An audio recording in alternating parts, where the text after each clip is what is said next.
Kachung khalai dale China Karesa da Lazar na Samire Gakneli your lapping Laga Chui Chili Katara Tuipa Mivohe Deborah Relang Woman Chairperson Maichon Baptist Church na Quimire Chui Chili Masotla he Jubilee Choir Maichon na Samire Ju Matangli Matuime Reverend Dr. Matot Mivasha Executive Secretary TPCA Ara Atuna Matang Atamra Quimirana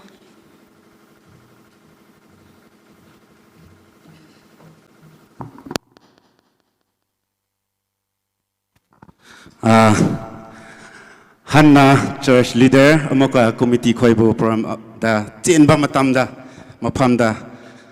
chang nangai pbb do yam longai jare ngasi so Jubilee hian khramna si sei saroi ngasi di longai kre ekhoi loin mak tawba loi kre isona ekhoi bu kre haikera wadraga ekhoi ngonda thok draga longai na loi kre haina longai bagi isei saubige isei meaning sidi ekhoi ningai hauzik di waba mafam da lothok kre abdi wabdi loi kre hauzik di longai ma matam ni ekhoi hing ningai piye cha ningai piye phure thab ningai piye pisa krira cha ngai loin ma ekhoi bu pibe ana isor bu thaga jare haina isi isei saubige Emmanuel hallelujah so yogani si gen tagni nakhoi message mtamda ei su kok ngaubiye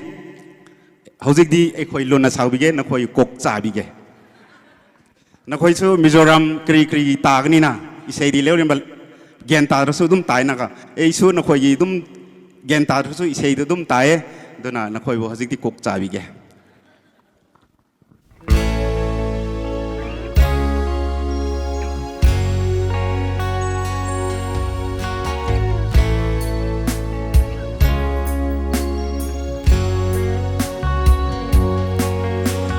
Suy lệ a quan tu kêu đê lệ a rư bè nè tu sa nam na rây gai nam di ca si bè tu lệ hallelujah oh Emmanuel India si bebe ke hung be arabe kan sun be dui du ze nang ba kan si be ne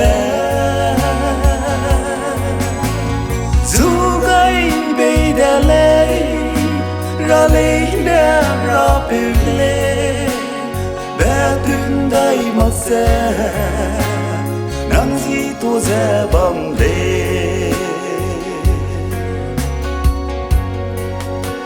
mi suy lệ a quang tu kêu đê lệ bé tình bé hi bé bé gai bé ze ring bé này suy bé ze bé gai bé ze oh Emmanuel India si bebe ke hung be arabe kan sun be dui du ze nang ba kan si be ne zu gai be de le ra le na ra be le be tun dai mak se nam si tu ze bang le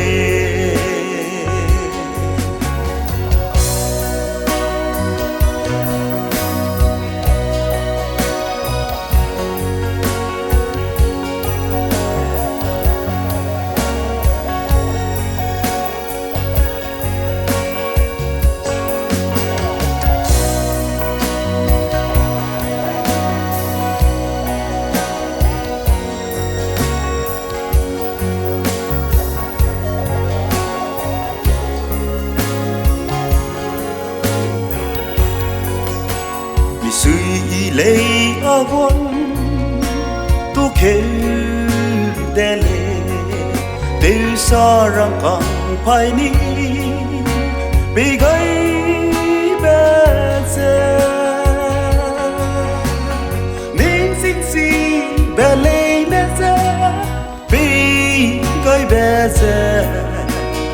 o Emmanuel si bebe ke hung be arabe kan sin be du ze nang ba kan si be ne zu gai be de le ra le na ra be le be tun dai mak se nan zi to ze bam le tun dai mak se nam zi to ze bam